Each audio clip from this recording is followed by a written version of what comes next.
দেখুন আপনারা সবাই কিভাবে মৌমাছির চাক থেকে মধু সংগ্রহ করা হয়। প্রথমে ধোয়া দিয়ে খাঁচির ভিতর থেকে মৌমাছিগুলো রেখে মধুর অংশটা নিয়ে আমরা ট্রেতে সাজানো হচ্ছে। সাজানোর পরবর্তীতে দেখেন কি যে মাছিগুলো ওখানে থাকছে সেগুলো আমরা আবার ঝেড়ে ওখানে রেখে দিচ্ছি। রাখার পরবর্তীতে আমরা ওখান থেকে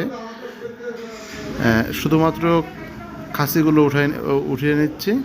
দেখুন কিভাবে নিচ্ছি, একটু ধোয়া দেওয়া হচ্ছে, কারণ ধোয়া না দিলে মৌমাছিগুলো শান্ত থাকবে না এবং উড়ে যাবে। এর পরবর্তীতে খাসিগুলো আমরা মধু সংগ্রহ করার জন্য নিয়ে যাব। দেখেন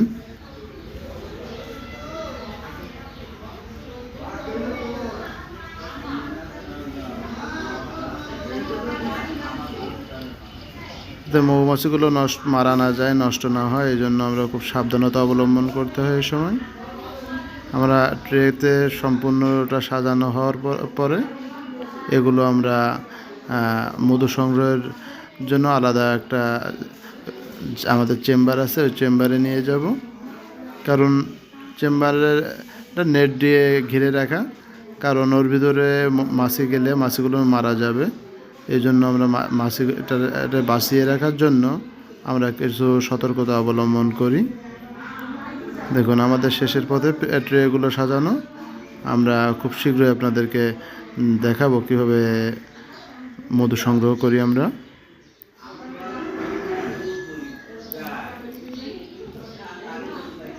এই যেটা এখন আমরা নিয়ে যাচ্ছি।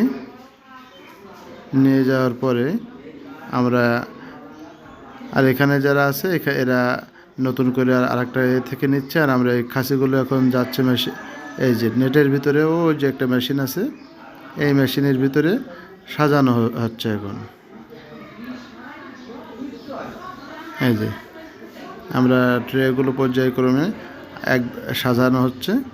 সাজানোর পরে মেশিনটা ঘূর্ণায়ন দেওয়া হবে। আপনাদেরকে দেখাচ্ছে ঘূর্ণায়নের ফলে এই যে ঘোরানো হচ্ছে।